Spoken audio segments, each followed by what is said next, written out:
IC engine मधला दुसरा component तो म्हणजे design of cylinder and cylinder head.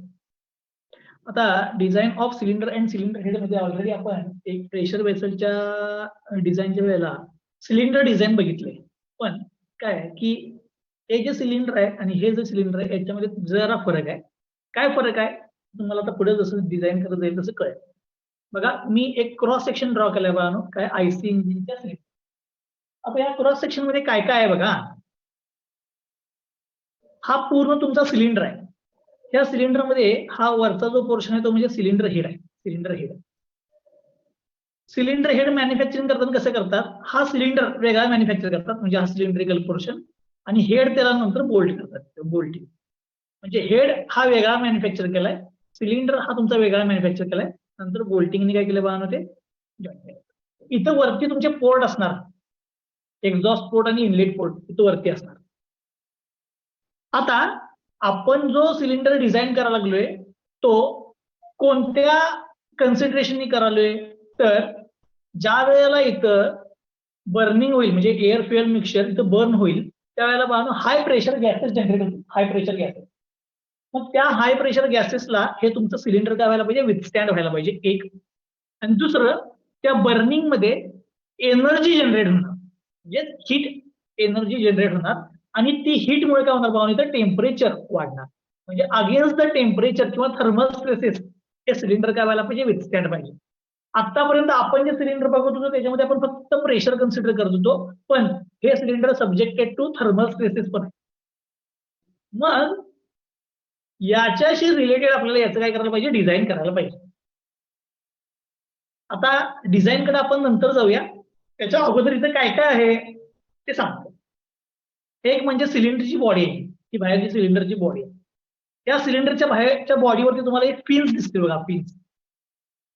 बरोबर, हे पिन कशासाठी प्रोव्हाइड केलेले असतात, तर जी काही इथं हीट जनरेट झाली, हीट जनरेट ती जनरेट झालेली हीट काय व्हायला पाहिजे, एक्सेस जी आहे ती डेसिपेट व्हायला पाहिजे. मग ती डेसिपेट होण्यासाठी सिलेंडरचा आउटर सरफेस एरिया इन्क्रीज करण्यासाठी आपण त्याला पिन्स प्रोव्हाइड केले असतात. पिन्स प्रोव्हाइड करण्यामागचं रिझन काय, तर पिन्स प्रोव्हाइड केले तर एरिया इन्क्रीज होतोय आणि एरिया वाढला की तेवढी हीट डेसिपेशन कॅपॅसिटी काय होणार, वाढणार. त्यामुळे पिन्स प्रोव्हाइड केलेले असतात. हे नॉर्मली स्मॉल सिलेंडर मध्ये करतात. स्मॉल सिलेंडर मध्ये हेवी सिलेंडर जे असतात म्हणजे ट्रक वगैरे अशा मोठ्या मोठे जे व्हेकल आहेत त्यांचे जे सिलेंडर म्हणजे जे लार्ज सिलेंडर असतात त्या सिलेंडर मध्ये काय करतात, इथं वॉटर जॅकेट प्रोव्हाइड केलं असतं. हे वॉटर जॅकेट. आता हे वॉटर जॅकेट का प्रोव्हाइड करतात, तर जी काही हीट जनरेट झाली हे जे काही पिन्स आहेत ते सफिशियंट असत नाही हीट डेसिपेट करायला. मग ती हीट डेसिपेट करण्यासाठी आपण काय करतो, इथं वॉटरचं जॅकेट प्रोव्हाइड करतो आणि ह्याच्यामधून आपण वॉटर सर्क्युलेट करतो. म्हणजे ज्या ज्या गाड्यांना तुम्ही ऑइल कूल्ड किंवा वॉटर कूल्ड इंजिन बघताय बघा, रेडिएटर्स असतात त्याचे सगळे सिलेंडर बांधून काय केले असतात बघा, हे कूल केले असतात वॉटर जॅकेट प्रोव्हाइड करतो.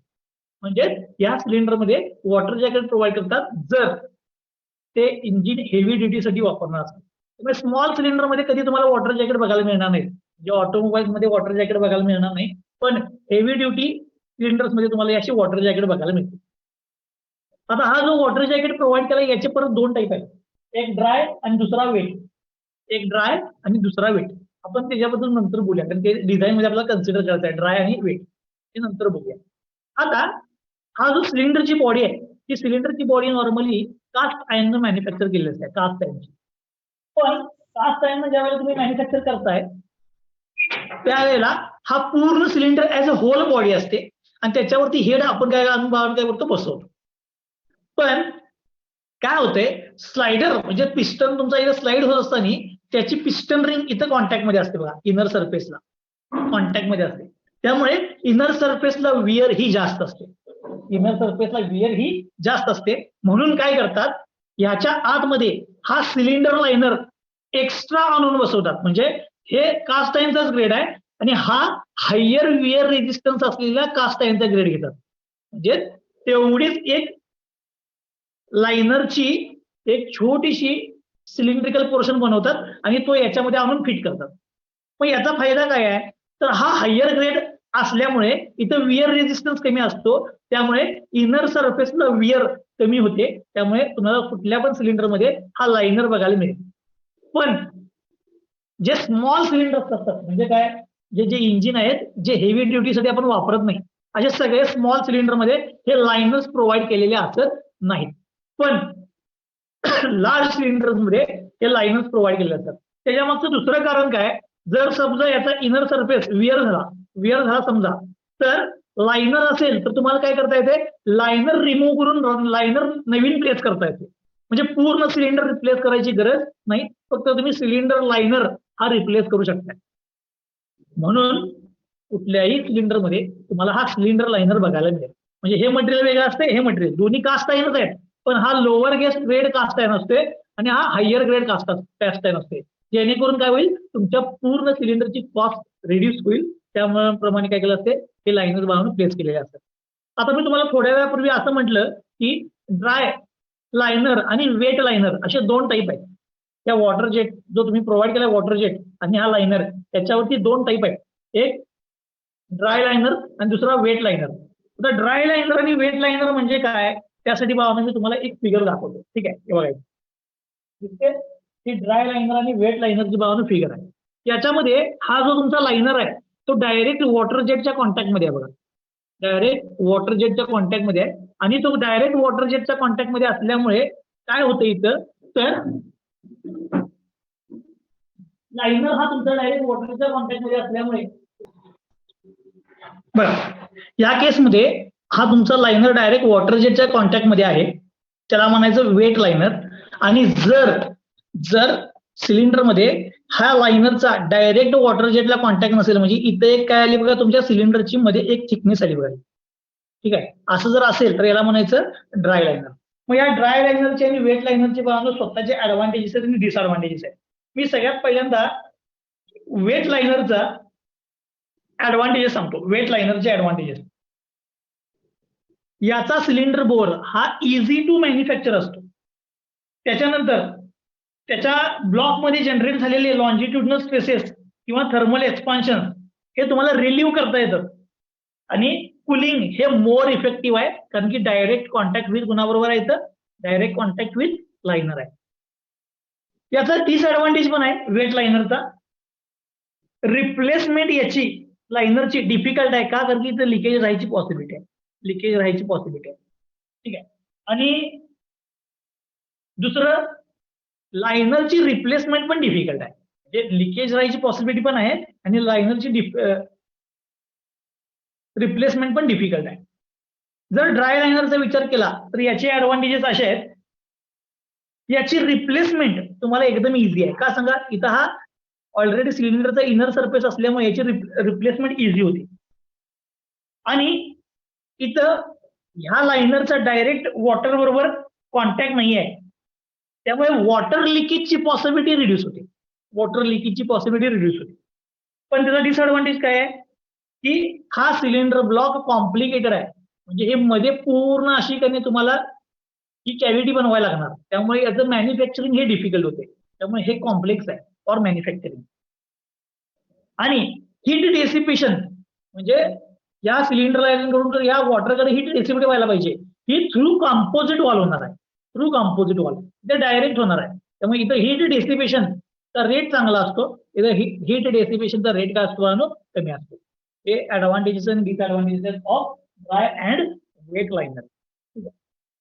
आता मी पुन्हा आहे त्या ओरिजिनल फिगर कडे येतो. आता मी तुम्हाला याच्यामध्ये काय काय आहे हे सगळं सांगितलं. आता याच्यामध्ये काही गोष्टी आपल्याला कन्सिडर करायला लागणार आहेत, त्या मी सांगतो. हे बघा, या सिलेंडर बोअरचा इनर डायमीटर त्याला म्हटले मी कॅपिटल डी म्हणजे या बोअरचा डायमीटर, सिलेंडरचा इनर डायमीटर. या सिलेंडरचा आउटर डायमीटर त्याला म्हणले DO, आउटर डायमीटर.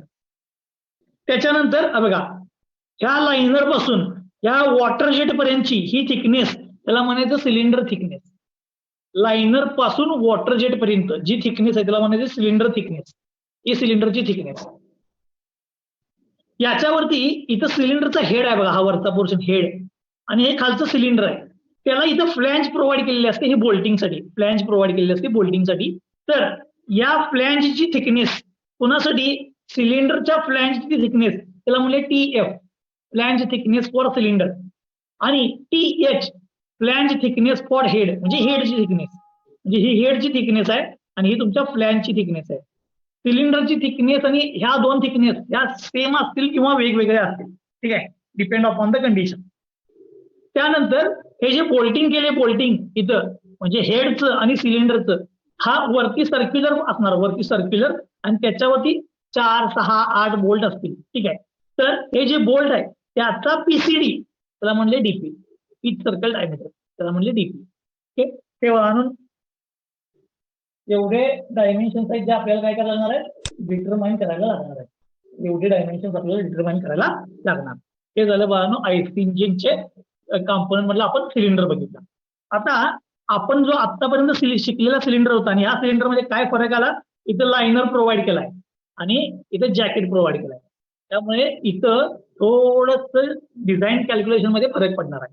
ठीक आहे, मी आता पुन्हा ड्राय लायनर आणि वेट लायनर ची जी फिगर होती ती ओपन करतो. ड्राय लायनर आणि वेट लायनरची. आता या ड्राय लायनर आणि वेट लायनर मध्ये पुन्हा डायमेन्शन तेच दिलेत, फक्त महत्वाचं माझ्यासाठी काय आहे जरा इथं लक्ष द्या. आता थिकनेस ऑफ सिलेंडर जरा इथं या इथं किंवा वेट लायनर आहे. वेट लायनर मध्ये थिकनेस हे बघा इथून इथपर्यंत असते कारण की इथं वॉटर जेट आला ना, त्यामुळे ही सिलेंडरची थिकनेस. लायनरची थिकनेस म्हणजे तुमच्या सिलेंडरची थिकनेस आली. लायनरची थिकनेस म्हणजे सिलेंडरची थिकनेस. म्हणजे याच्यामध्ये लायनरची थिकनेस तुम्हाला डायरेक्ट डिटरमाइन करता येते. जी सिलेंडरची थिकनेस कॅल्क्युलेट करून येईल ते डायरेक्ट लायनरची थिकनेस घ्यायची. पण इथं बघा इथं तुमच्या सिलेंडरची थिकनेस ही या वॉटर जेट पासून इथे दाखवतो लायनर पासून या वॉटर जेट पर्यंत एवढी असणार थिकनेस. ही थिकनेस असणार ती. पण ह्या थिकनेस मध्ये परत दोन पार्ट आले. एक म्हणजे लायनरची थिकनेस आणि दुसरी म्हणजे ह्या वॉटर जेटची इकडची बाजूची थिकनेस. मग ह्या ज्या दोन थिकनेस आहेत ह्या थिकनेसना काय म्हणतात तर हे बघा ही जी थिकनेस आहे कोणाची लायनरची त्याला म्हणायचं T' थिकनेस ऑफ लायनर आणि राहिलेला सिलेंडर जो आहे हा त्याच्या थिकनेसला म्हणायचं TC. तो TC plus T' is equal to काय पाहिजे total thickness. TC plus T' is equal to काय पाहिजे टोटल थिकनेस. ठीक आहे, हे भावानं झालं कोणाच्या केसमध्ये ड्राय लायनरच्या केसमध्ये. आता इथनं पुढे मी याचं डिझाईन तुम्हाला सांगणार आहे. मग याचं डिझाईन सांगणार आहे. डिझाईन भावानं सोपं आहे. थोडं तुम्ही तुमचं आयसी इंजिन मध्ये तुम्ही ज्या गोष्टी शिकलाय त्या थोड्याशा मला लागतील आणि आपण जो सिलेंडर डिझाईनचे फॉर्म्युले वापरलेले ते पण जरा लागेल मला. ठीक आहे, मी आता इथं कॅल्क्युलेशन तुम्हाला मी सगळं डिझाईनची प्रोसिजर पूर्ण दाखवतो. आता इंजिनमध्ये इथं बर्निंग झाल्यानंतर जे प्रेशर जनरेट होते त्या प्रेशरवरती तिथलं वर्क डन डिपेंड आहे.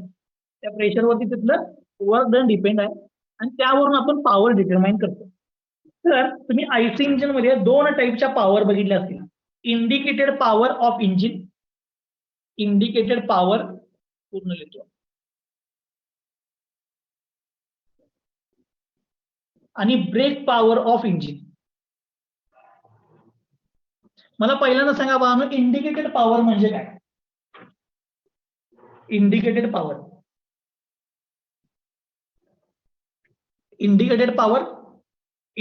पॉवर म्हणजे सिलेंडर मध्ये बर्निंगमुळे जनरेट झालेली पॉवर. ही म्हणजेच काय असते बाबा इंडिकेटेड पॉवर. ब्रेक पॉवर म्हणजे काय, ही थ्रू मेकॅनिझम क्रँकला ट्रान्समिट होणार. बरोबर, स्लायडर मूव्ह होणार मग कनेक्टिंग रॉड कडनं ती क्रँकला जाणार. क्रँक शाफ्ट वरती रीच झालेली पॉवर म्हणजे काय असते बाबा ब्रेक पॉवर. म्हणजे ही power generated inside the cylinder म्हणजे इंडिकेटेड पॉवर आणि ब्रेक पॉवर म्हणजे काय जी क्रँकला जाऊन रीच झाली ती पॉवर म्हणजे काय असते ब्रेक पॉवर. आता या दोन्हीपैकी पॉवर जास्त कुठली असायला पाहिजे जी जनरेट झाली ती म्हणजे इंडिकेटेड पॉवर ही जास्त असते आणि ब्रेक पॉवर ही काय थ्रू मेकॅनिझम ट्रान्समिट झाल्यामुळे तिथं काय होतं बाळांनो ही मेकॅनिकल लॉसेस असणार. त्यामुळे तिथं पोहोचलेली पॉवर जी असणार ती इंडिकेटेड पॉवर पेक्षा कमी असणार. मग ही इंडिकेटेड पॉवर बाळांनो डिटरमाइन करण्यासाठीचा फॉर्म्युला मी आता इथे लिहिणार आहे. मी हा आयसी इंजिन मध्ये पण बघितला असणार आहे. ठीक आहे, पण मी आता फॉर्म्युला लिहितो. फॉर्म्युला लिहितो आणि मग मी तुम्हाला सांगतो हा फॉर्म्युला असाच का आला.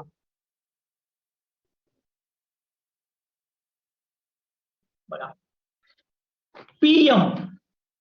पीएम म्हणजे इंडिकेटेड मीन इफेक्टिव्ह प्रेशर. इंडिकेटेड मीन इफेक्टिव्ह प्रेशर म्हणजे या सिलेंडरमध्ये जे काही प्रेशर जनरेट झालं, कमी असेल जास्त असेल, त्या सगळ्याचा ऍव्हरेज म्हणजेच इंडिकेटेड मीन इफेक्टिव्ह प्रेशर. म्हणजे तुम्ही असं म्हणा की pressure generated inside the cylinder. आता प्रेशर इनसाइड द सिलेंडर कशामुळे जनरेट होतं? Because of the burning. Fuel burn झालं हे प्रेशर जनरेट होणार. ठीक आहे, हे मीन इफेक्टिव्ह प्रेशर. Into length. आता हा लेंथ म्हणजे काय? Length of piston stroke. हे बघा, समजा पिस्टनची ही तुमची लोवेस्ट पोझिशन आहे आणि ही हायेस्ट पोझिशन आहे. तर लोवेस्ट पोझिशन पासून हायेस्ट पोझिशन पर्यंत जो ट्रॅव्हल केला पिस्टननं त्याला म्हणायचं एल, म्हणजे लेंथ ऑफ स्ट्रोक. त्यानंतर ए म्हणजे एरिया ऑफ बोर. बोरचा एरिया म्हणजे पिस्टनचा area, cross section area. Into N म्हणजे number of strokes completed. Number of strokes completed किंवा नंबर ऑफ सायकल्स कम्प्लिटेड. ठीक आहे, आता हे डिवाइड बाय 16 डिवाइड बाय 1000 काय 1-2 मिनिटांना सांगा. आता काय गोष्टी आहेत ते सांगितलं. कसं काढलं पॉवर? पॉवर म्हणजे काय सांगा. पॉवर म्हणजे काय असते बाळा? पॉवर म्हणजे काय? पॉवर म्हणजे वर्क डन पर सेकंड. पॉवर म्हणजे काय असते? वर्क डन पर सेकंड. आता वर्क डन कसं काढताय सगळा? वर्क डन कसं काढणार? Force into displacement. Force into displacement. आता इथं लक्ष द्या, आता तेच लिहिणार आहे मी. इथं फोर्स किती जनरेट झाला ते पाहिजे. इथं मला प्रेशर माहित आहे. प्रेशर वरून फोर्स कसा काढतो रे आपण? प्रेशर वरून फोर्स कसा काढतो?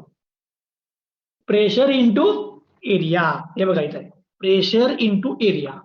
प्रेशर इंटू एरिया म्हणजे फोर्स, इंटू डिस्प्लेसमेंट म्हणजे स्ट्रोकची लेंथ. ठीक आहे, म्हणजे फोर्स इंटू डिस्प्लेसमेंट. हे झालं बानो वर्क डन. पण ते पर सेकंड पाहिजे आहे. पर सेकंड पाहिजे आहे. आता number of cycles completed in 1 minute इथं आहे, त्यानं मल्टिप्लाय केलं आणि ते पर सेकंड करण्यासाठी डिवाइड बाय 60 केलं. आता तुम्ही म्हणाल हे 1000 कुठून आलं? हे 1000 बाळानं लेंथ जर तुम्ही मीटरमध्ये पुट केली, प्रेशर मीटरमध्ये पुट केलं, एरिया मीटरमध्ये पुट केलं, तर सॉरी या तिन्ही व्हॅल्यू जर एमएम मध्ये पुट केल्या तर ते मीटरमध्ये कन्वर्ट करण्यासाठी हे 1000 आले. पण हे 1000 बाळानं मी सहसा असं इथं लिहित नाही. ठीक आहे, हे 1000 मी मुद्दामून काढून टाकतो. हे पुस्तकामध्ये तुम्हाला बघायला मिळेल. कारण की काय होतं याचं कन्फ्युजन, आपण डायरेक्ट घेताना प्रेशरच एमएम मध्ये घ्यायचं, लेंथ एमएम मध्ये घ्यायची, एरिया एमएम मध्ये घ्यायची, पुन्हा ते एमएम मध्ये वगैरे कन्वर्ट करायची बसायची काही गरज नसते. ठीक आहे, त्यामुळे 1000 मी लिहिणार नाही. ठीक आहे, समजलं? पुस्तकामध्ये तुम्हाला सगळ्या ठिकाणी 1000 बघायला मिळेल. आता जेव्हा इंडिकेटेड पॉवर कसं आलं कळलं? प्रेशर इंटू एरिया म्हणजे फोर्स इंटू डिस्प्लेसमेंट म्हणजे वर्क डन. एका सायकलला झालं इंटू किती सायकल झाल्या? एन नंबर ऑफ सायकल झाल्या एका मिनिटात. मिनिटाचा सेकंड करायला 60 केलं. ओके, ही म्हणजे तुमची काय असते? Indicated power. आता ब्रेक पॉवर म्हणजे काय? थ्रू मेकॅनिझम क्रँकशाफ्टला क्रँकशाफ्ट वरती किती पॉवर रीच झाली ती म्हणजे ब्रेक पॉवर असते. ही ब्रेक पॉवर कशी काढतो आपण? तर मी ब्रेक पॉवर लिहितो. Efficiency is equal to, efficiency म्हणजे काय? Output divide by input. बरोबर आहे? आउटपुट तुमचं काय असणार? ब्रेक पॉवर जो क्रँकशाफ्ट वरती अवेलेबल आहे, आणि इनपुट काय तुमचा? इंडिकेटेड पॉवर जी जनरेट झाली. म्हणजे त्या मेकॅनिझमची efficiency of mechanism is equal to काय येणार? आउटपुट म्हणजे क्रँक वरती पोहोचलेली पॉवर डिवाइड बाय जनरेट झालेली पॉवर म्हणजे इंडिकेटेड पॉवर. तो ब्रेक पॉवर चा फॉर्म्युला बनवण्याचा आहे efficiency into indicated power. Indicated पॉवरला इकडे घ्या, इफिशियन्सी इंटू इंडिकेटेड पॉवर. ह्यातनं तुम्हाला काय मिळणार? Brake power. ठीक आहे, हा इंडिकेटेड पॉवर म्हणजे आयपी, ब्रेक पॉवर म्हणजे बीपी. आता ह्यातला जो एरिया हा एरिया कसा डिटरमाइन करणार सांगा? हा एरिया कसा डिटरमाइन करणार? हा एरिया कोणाचा आहे रे? सिलेंडरच्या पिस्टनचा आहे किंवा बोरचा आहे. मग बोरचा एरिया कसा काढणार? π/4 d². π/4 d². ठीक आहे, म्हणजे ह्यातून तुम्हाला काय मिळणार बाळांनो? की तुमची ब्रेक पॉवर मिळणार. आता मी या फॉर्म्युल्यामध्ये हे इथं लिहितो. So mechanical efficiency into indicated पॉवरचा फॉर्म्युला काय बघा? Pressure into length sorry, pressure into area म्हणजे फोर्स इंटू लेंथ म्हणजे work done into number of cycles per second करायला डिवाइड बाय 60. हे म्हणजे तुम्हाला काय मिळालं, ब्रेक पॉवर. पण हे mechanical efficiency into mean effective pressure, यालाच बानो ह्या दोघांच्या प्रॉडक्टला म्हणतात PBM, brake mean effective pressure. काय म्हटलं मी, मीन इफेक्टिव्ह प्रेशर जे सिलेंडर मधलं प्रेशर इंटू इफिशियन्सीला मल्टिप्लाय करायचं, त्याला म्हणायचं ब्रेक मीन इफेक्टिव्ह प्रेशर. तुम्हाला प्रॉब्लेम मध्ये हे न देता ही किंमत देतात ती, त्यामुळे ह्या दोघांचं मल्टिप्लिकेशन केलं into L into A into N divide by 60. हा बघा तुमचा ब्रेक पॉवरचा फॉर्म्युला आहे, फक्त मी पुढे लिहून ठेवतो. पीबीएम म्हणजे काय, efficiency into mean effective pressure म्हणजेच break mean effective pressure, break mean effective pressure म्हणजेच पीबीएम. त्यातनं तुम्हाला ब्रेक पॉवर मिळाली. ठीक आहे. आता ब्रेक पॉवरचा फॉर्म्युला बघा तुम्हाला मी काय ते सांगितलं, म्हणजे तुमच्या सिलेंडर मध्ये किती पॉवर जनरेट झाली ते तुम्हाला इथे मिळालं, किती पॉवर जनरेट झाली ते मिळालं. पण जर आम्ही मागे जातो, या सिलेंडर मधलं प्रेशर किती आहे जरा सांगा इथं बघून. सिलेंडर मधलं प्रेशर, ह्या सिलेंडर मधलं प्रेशर किती आहे इथं, मी किती घेतलं रे, पीएम. पीएम म्हणजे काय रे, पीएम म्हणजे काय, मीन इफेक्टिव्ह प्रेशर. आता हे मीन प्रेशर याचा अर्थ काय, समजा मॅक्सिमम प्रेशर 100 आहे आणि मिनिमम प्रेशर 20 आहे, तर त्याचा मीन किती काढणार तुम्ही, 100 + 20 डिवाइड बाय 2 म्हणजे तो मीन आला. पण एक माझा प्रश्न आहे, ज्या वेळेला तुम्ही हे सिलेंडरचं डिझाईन करणार त्यावेळेला तुम्हाला मीन प्रेशर घ्यायला लागणार का मॅक्सिमम प्रेशर घ्यायला लागणार, मॅक्सिमम घ्यायला लागणार, बरोबर आहे. म्हणून मी इथे लिहिणार आहे maximum pressure inside the cylinder. Cylinder मध्ये जनरेट झालेलं मॅक्सिमम प्रेशर त्याला म्हणतो मी पी मॅक्स. हा पी मॅक्स नॉर्मली ह्या ब्रेक मीन इफेक्टिव्ह प्रेशरच्या 10 टाइम्स असतो. एक अंदाज आहे, नॉर्मली ब्रेक मीन इफेक्टिव्ह प्रेशरच्या किती असते, 10 टाइम्स. त्यामुळे पेपरमध्ये जर ब्रेक मीन इफेक्टिव्ह प्रेशर दिलं तर त्याला 10 न मल्टिप्लाय करायचं, तर तुम्हाला सिलेंडर मधलं मॅक्सिमम प्रेशर मिळते, ज्याच्यावरती तुम्ही सिलेंडरचं डिझाईन करू शकताय, त्याच्यावरती तुम्ही सिलेंडरचं डिझाईन करू शकताय. आता बघा इथनं पुढं मी सिलेंडर डिझाईन चालू करणार आहे. हे सगळं तुम्हाला, हे जे सगळं आहे हे बघा तुम्हाला कुठे झालेलं आहे, आयसी इंजिन मध्ये झालेला आहे. ह्या गोष्टी मला कॅल्क्युलेशन साठी लागणार आहेत डिझाईनच्या, म्हणून सांगून ठेवले. आता इथनं पुढे बघा माझं डिझाईन चालू झालं. ठीक आहे. आता सगळ्यात पहिल्यांदा मी L/D पहिलं डिझाईन करणार आहे, सिलेंडर स्ट्रोक लेंथ आणि बोर डायमीटर. सिलेंडर बोर म्हणजे capital D and stroke length म्हणजे L. ह्या व्हॅल्यू कशा डिटरमाइन करायच्या, स्ट्रोक लेंथ आणि बोर डायमीटर कसा डिटरमाइन करायचा, आता बघा आपल्याला ते बघायचं आहे. ठीक आहे. हे शोधण्यासाठी मला तुम्ही सांगा सिलेंडर मध्ये कोणत्या कोणत्या टाईपचे स्ट्रेसेस जनरेट होतात सिलेंडर मध्ये. हा सिलेंडर आहे तुमचा, इथं कोणत्या कोणत्या टाईपचे स्ट्रेसेस जनरेट होतात, टँजेन्शियल, बरोबर, लॉन्जिट्युडनल होणार आणि रेडियल असते, पण तो निग्लिजिबल जर स्मॉल असेल सिलेंडर, तर लार्ज असेल तर असणार. ठीक आहे. म्हणजे आता स्मॉल असेल असंच कन्सिडर करू नका, तिन्ही टाईपचे आहेत असं आपण म्हणूया, तिन्ही टाईपचे स्ट्रेसेस आहेत. ठीक आहे. म्हणून मी लिहितो जे हे डिटरमाइन करायचं त्यासाठी लागणाऱ्या गोष्टी आहेत. हा मी लिहितो स्ट्रेसेस इन सिलेंडर. एक कुठलं, सर्कम्फरन्शियल, दुसरं रेडियल आणि तिसरा लॉन्जिट्यूड. ह्या तिघांचे फॉर्म्युले आपल्याला कुठे बघितलेत आपण, या तिन्हीचे फॉर्म्युले सिलेंडर मध्ये. ठीक आहे. मी इथं लिहून ठेवतो प्रत्येकाचे फॉर्म्युले लिहून ठेवतो. सर्कम्फरन्शियल स्ट्रेस म्हणजे सिग्मा टी, याचा फॉर्म्युला काय होता बघा, PI DI divide by 2T. आता PI काढलेला नाही कारण की इथं सेंटरला मॅक्सिमम आहे, बोरचा डायमीटर कॅपिटल दिला म्हणून DI लिहिला नाही, capital D divide by 2T. Radial stress चा फॉर्म्युला काय होता रेडियल स्ट्रेसचा? -PI आणि लॉन्जिट्युडनल स्ट्रेसचा फॉर्म्युला काय होता? PI DI divide by 4T. हा लॉन्जिट्युडनलचा फॉर्म्युला. हे कम्पेअर केलं तर यातला सगळ्यात मोठा स्ट्रेस कुठला असतो? सर्कम्फरन्शियल. त्यामुळे पुन्हा आपण डिझाईन कोणावरती करणार? सर्कम्फरन्शियल स्ट्रेस वरतीच करणार आहे. ओके, आता हे सर्कम्फरन्शियल मिळालं. हे तिन्ही पण स्ट्रेसेस जे जनरेट झाले ते इथल्या प्रेशरमुळे जनरेट झाले, इनसाइडच्या प्रेशरमुळे. पण इथं टेम्परेचर वाढल्यामुळे मला इथं थर्मल स्ट्रेसेस पण असतात. टेम्परेचर वाढल्यामुळे थर्मल स्ट्रेसेस पण असतात. आता ते थर्मल स्ट्रेसेस जे काही आहेत त्याच्याबद्दल आपण जरा नंतर बोलूया. थर्मल स्ट्रेसेस बद्दल नंतर बोलूया. ठीक आहे. मग जर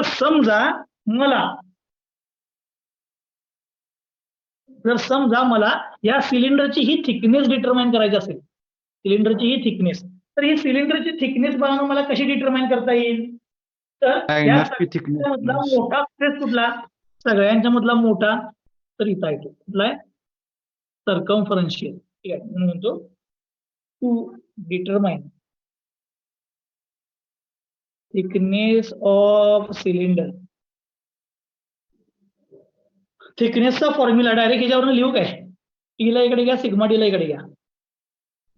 पूर्ण लिहितो. Sigma t is equal to p max into d divide by 2T. तर t is equal to sigma t इकडे टी इकडे p max into d divide by 2 sigma t. आता इथं इफिशियन्सी येणार नाही, वेल्ड इफिशियन्सी. का? कारण की सिलेंडर हा कास्ट आहे, यांचा कास्ट केलाय, त्याला वेल्ड करायची गरज नाही. ठीक आहे, त्यामुळे हा तुमचा थिकनेसचा फॉर्म्युला. पण हाच फॉर्म्युला पुस्तकामध्ये तुम्हाला असा बघायला मिळेल, हे पण लिहून ठेवतो. Plus C. हा सी म्हणजे काय असतं माहिती काय? रिबोरिंग फॅक्टर. रिबोरिंग फॅक्टर. आता तुम्ही म्हणणार हे रिबोरिंग फॅक्टर काय आहे? सांगतो, लक्ष द्या. हे जो लायनर आहे, लायनर याच्यामध्ये पिस्टनची रिंग जी स्लाइड व्हायला लागली ती याच्या कॉन्टॅक्ट मध्ये आहे. मग त्यामुळे याचं काय होते? अनइव्हन वियर होते, अनइव्हन वियर. आणि या लायनरची अनइव्हन वियर झाली तर काय होतं? तर तुम्हाला लायनरचा परफॉर्मन्स म्हणजे सिलेंडरचा परफॉर्मन्स डिक्रीज होणार, इंजिनचा परफॉर्मन्स डिक्रीज होणार. मग तुम्हाला काय करायला लागणार? हे सिलेंडर बदलायला लागणार. मग ते बदलायला लागू नये म्हणून काय करतात? याला ऑलरेडी थिकनेस एक्स्ट्रा घेतात आणि ते अनइव्हन ज्या वेळेला होणार त्यावेळेला ते पुन्हा काय करतात? रिबोर करून पुन्हा आहे तो सिलेंड्रिकल डायमीटर आणतात. म्हणून त्याला ऍडिशनल थिकनेस द्यायची, ऍडिशनल थिकनेस. ठीक आहे, म्हणून त्याला काय म्हणायचं? Plus C. त्याला काय म्हणतात? Reboring factor. म्हणजे तुम्हाला लायनर पुन्हा पुन्हा बदलायला लागणार नाही, तर तुम्हाला तो लायनर डायरेक्ट काय करता येईल? यूज करता येईल. ठीक आहे, सगळ्यांना समजलं?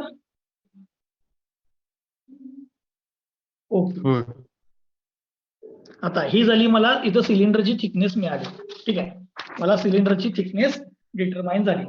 आता सिलेंडरची थिकनेस डिटरमाइन झाल्यानंतर आता आपल्याला ऍक्च्युअली पहिली गोष्ट काय करायची होती? ती म्हणजे L/D. बरोबर आहे काय? L आणि D. ते L/D माझ्याकडनं जरा चुकलं, मी थिकनेस ऑफ सिलेंडरचं डिराईव्ह करून दाखवलं. इथं लिहितो थिकनेस ऑफ सिलेंडर. इथनं थिकनेस ऑफ सिलेंडर डिराईव्ह केली, मला L/D पाहिजे होता. L/Dचं डिझाईन मी इथे लिहितो 1 number. Design of stroke and bore. तुम्ही म्हणणार इथं स्ट्रोक आणि बोरचं डिझाईन कसं काय झालं? इथं या एरियामध्ये कोण येणार? एरियामध्ये डायमीटर येणार आणि इथं लेंथ आहे बघा. डायमीटर आणि लेंथ मला ह्या फॉर्म्युल्यावरच मिळतात या.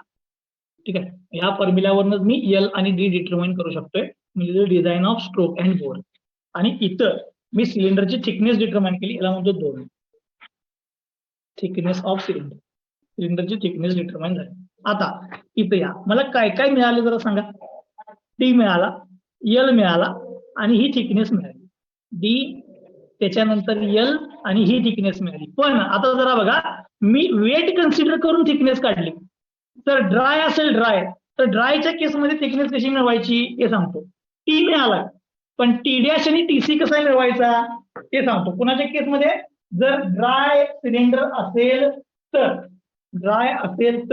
तर त्या केसमध्ये ही थिकनेस मिळवायचा फॉर्म्युला असा आहे, इन ड्राय सिलेंडर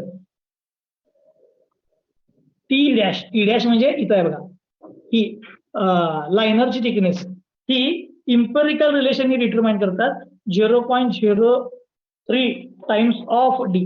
बोरच्या डायमीटरच्या 0.03 टाइम्स घ्यायचं. मग बघा ही थिकनेस आता मागाच्या फॉर्म्युल्यावरून मिळाली सर्कम्फरन्शियल स्ट्रेसच्या. ही टोटल थिकनेस मधून जर मी टी डॅश मायनस केला तर तुम्हाला काय मिळणार, टीसी. म्हणजे ही इथली सिलेंडरची जी काही वेट साईडची जी थिकनेस आहे ती तुम्हाला मिळते. ठीक आहे. आता हे झालं बाळांनो 2 नंबर. आता 3 नंबर. 3 नंबर म्हणजे इथं बघा ही फ्लॅंज आहे का, ही फ्लॅंज, या फ्लॅंजची thickness PF, thickness of flange.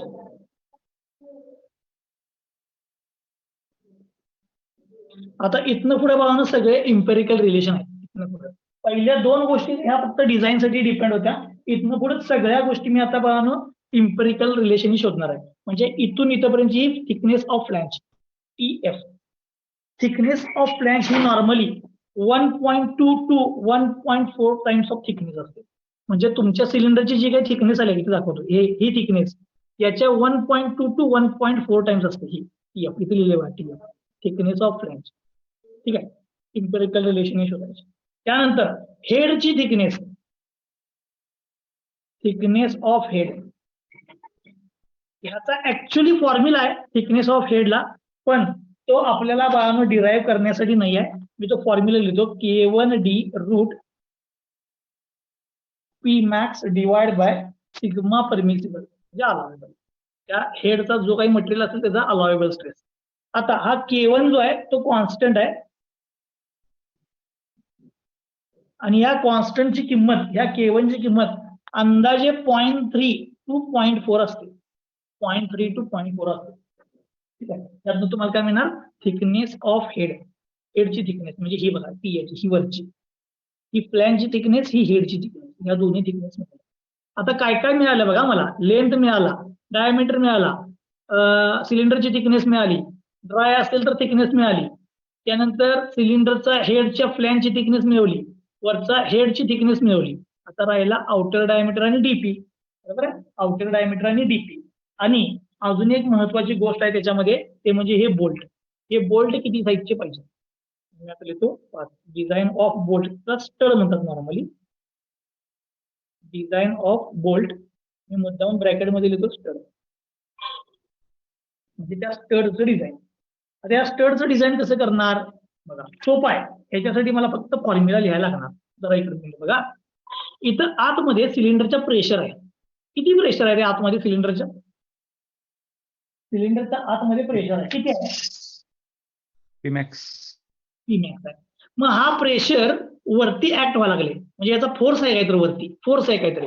ठीक आहे. मग मी तो प्रेशर फोर्स लिहितो, पीमॅक्स इंटू, मला फोर्स पाहिजे आहे ना, पीमॅक्स प्रेशर इंटू काय यायला पाहिजे, एरिया. एरिया कसं काढणार, π/4 d स्क्वेअर, बरोबर, इंटू एरिया केला. म्हणजे हा मला फोर्स मिळाला अपवर्ड डायरेक्शनचा, अपवर्ड डायरेक्शनचा, आतला. आता या फोर्सला अपोजिट फोर्स कोण लावणार, हे सगळे बोल्ट लावणार. हे बोल्ट ते अपोजिट डायरेक्शनचा फोर्स लावणार, म्हणजे डाऊनवर्ड. आता त्यांनी लावलेला फोर्स कसा काढणार, बोल्ट मध्ये काय जनरेट होणार रे, जर अपवर्ड फोर्स आला तर बोल्ट मध्ये काय जनरेट होणार, स्ट्रेस, म्हणजे स्ट्रेस जनरेटेड इन बोल्ट. बरोबर आहे.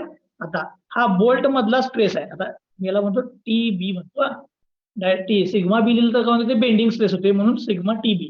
म्हणजे बोल्ट मध्ये जनरेट झालेला स्ट्रेस इंटू बोल्टचा एरिया. बोल्टचा एरिया कसा काढणार मी, π/4 डीसी स्क्वेअर. आता डीसी काय घेतला, बोल्ट म्हणजे काय बाळांनो, त्याला आउटर डायमीटर आणि कोर डायमीटर आहे. फेल झाला तर तो कोरला फेल होणार. हे बोल्ट मधला फोर्स मिळाला. आता असे किती बोल्ट असतील वरती रे, किती बोल्ट असतील, n नंबर ऑफ बोल्ट असतील, इंटू n म्हणजे नंबर ऑफ बोल्ट. म्हणजे मी काय दिलं बघा, upward pressure force is equal to downward force generated in bolt, bolt मध्ये जनरेट झालेला फोर्स.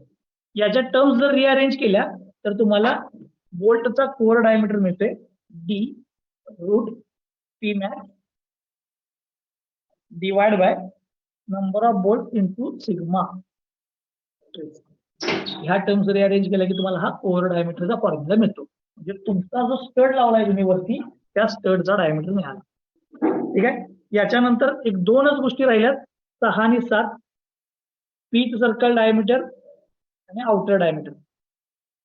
पीच सर्कल डायमीटर म्हणजे काय, हे बघा, या बोल्टच्या या सेंटर पासून या सेंटर पर्यंत डायमीटर हा डीपी, हा भावना आपण इम्पेरिकल रिलेशन म्हणू शकतो. DP is equal to bore diameter plus 3 times diameter of bolt, बोल्टचा डायमीटर. आता डीबी म्हणजे बोल्टचा डायमीटर, तर कोर डायमीटर काढलाय, कोर वरनं मला बोल्टचा डायमीटर मिळतो. 3 टाइम्स डायमीटर ऑफ बोल्ट, हा म्हणजे पीच सर्कल डायमीटर. आणि 7 outer diameter cylinder. Outer diameter of सिलेंडरचा फॉर्म्युला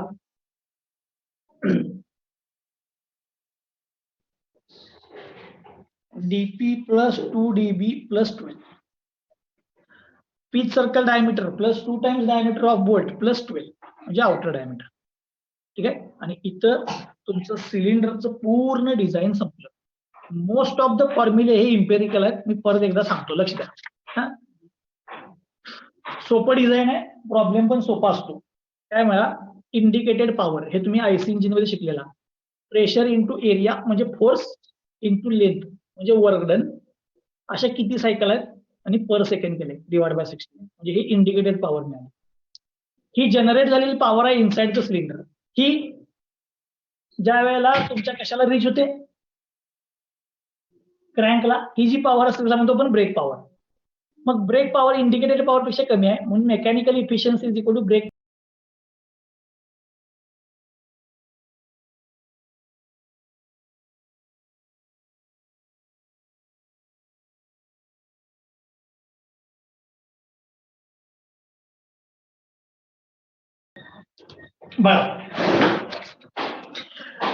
ब्रेक पॉवर म्हणजे काय, जी शाफ्टला, क्रँकशाफ्टला रीच झालेली पॉवर. ही पॉवर कधी पण जनरेट झालेल्या पॉवर पेक्षा कमी असणार, कारण की थ्रू मेकॅनिझम ट्रान्समिट झाली. त्यामुळे मेकॅनिकल इफिशियन्सी काय लिहिली मी, brake power divide by indicated power. Indicated पॉवरला इकडे घेतलं तर तुम्हाला ब्रेक पॉवरचा फॉर्म्युला मिळाला. इंडिकेटेड पॉवर ऑलरेडी माहिती आहे, इथं टाकली. त्यातली बघा, efficiency into mean effective pressure, mean effective pressure यांचं मल्टिप्लिकेशन केलं तर तुम्हाला ब्रेक मीन इफेक्टिव्ह प्रेशर मिळते. हा ब्रेक पॉवरचा फॉर्म्युला. हे तुम्हाला डिझाईनसाठी लागणार आहे ब्रेक पॉवर नेहमी. आणि सिलेंडर मधलं जे काही प्रेशर असते मॅक्सिमम, हे मीन प्रेशर आहे इथलं, पीएम म्हणजे मीन आहे, मीन इफेक्टिव्ह आहे. तर मॅक्सिमम प्रेशर हे ब्रेक मीन इफेक्टिव्ह प्रेशरच्या 10 टाइम्स असते. आणि याच्यामधूनच तुम्हाला इथं एरिया आला, इथं लेंथ आलाय, म्हणजे तुम्हाला डायमीटर आणि लेंथ डिटरमाइन करता येते इथून. ओके, म्हणजे हे झालं तुमचं design of stroke and bore. ठीक आहे, म्हणजे डी आणि एलचं डिझाईन झालं. राहिलं थिकनेसचं डिझाईन. थिकनेस, मग थिकनेस काढण्यासाठी सिलेंडरमध्ये जे काही स्ट्रेसेस आहेत ते इथे लिहिले मी 3. प्रेशरवरचे स्ट्रेसेस आलेले, सर्कम्फरन्शियल, रॅडियल आणि लॉन्जिट्युडिनल. त्यातला सगळ्यात मोठा असतो सर्कम्फरन्शियल, पण सर्कम्फरन्शियल कन्सिडर केला त्यावरून थिकनेस काढली. पण त्याला मी रिबोरिंग फॅक्टर अप्लाय केला. रिबोरिंग फॅक्टर का, कारण की ज्या वेळेला तुम्ही कधी पण विअर झाल्यानंतर ज्यावेळी परफॉर्मन्स कमी होईल इंजिनचा, त्यावेळेला तुम्हाला लायनर डायरेक्ट बदलायची गरज नाही, तुम्ही रिबोरिंग करून काय करू शकताय, बसवू शकताय. म्हणून इथं रिबोरिंग फॅक्टर ऍड केला म्हणजे सी. त्याच्यानंतर याच्या पुढचे सगळे जे डिझाईन आहेत हे सगळे ऑलमोस्ट सगळे इम्पेरिकल रिलेशन वरती आहेत. मग त्यातलं फक्त ड्राय लायनर साठीचा मी थिकनेसचा फॉर्म्युला 0.03D हे उद्या मी प्रॉब्लेमच्या वेळेला तुम्हाला ऍक्च्युअली दाखवतो ड्रॉ करून. Thickness of flange 1.2 to 1.40.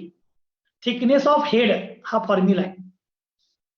स्टडचा diameter कसा काढणार, upward pressure is equal to downward force, upward force is equal to downward force, pressure into area, इथं स्ट्रेस इंटू एरिया, असे नंबर ऑफ किती बोल्ट आहेत केलेले, त्याच्यावरून तुम्हाला कोर डायमीटर मिळते. कोर डायमीटर वरून तुम्हाला नॉमिनल डायमीटर मिळते. पीच सर्कल डायमीटर म्हणजे बोल्ट ज्या सर्कल वरती लावले त्या सर्कलचा डायमीटर आणि आउटर डायमीटर. ठीक आहे. आणि पहा इथं तुमचं सिलेंडरचं डिझाईन हे संपलंय. आता या सिलेंडर डिझाईनचे आपल्याला काय करायचे आहेत, प्रॉब्लेम्स बघायचे आहेत. पण मी हे पण सांगतो की प्रॉब्लेम्स नुसतं बघानो याच्यावरती डिपेंड नाही आहेत. याच्याबरोबर तुम्हाला कॉम्प्रेशन रेशोचा पण फॉर्म्युला लागणार. तुम्हाला माहित असेल, swept volume plus clearance volume divide by clearance volume, compression ratio, कारण की तुम्ही आयसी इंजिन मध्ये शिकला असणार आहे. तो फॉर्म्युला पण लागतो, कारण की काही वेळेला कॉम्प्रेशन रेशो देतात, त्यावरून बाकीच्या व्हॅल्यू डिटरमाइन करायचे असतात. ठीक आहे. त्यामुळे ह्याला ऍडिशनल आयसी इंजिनचे अनेक 2 फॉर्म्युले लागतील, ते ज्या वेळेला आपल्याला प्रॉब्लेम लागतील त्यावेळेला मी ते तुम्हाला सांगतो. ठीक आहे. आता तुम्हाला जर काय याच्यामध्ये डाऊट असेल तर मला विचारा. फिगर इथे आहे.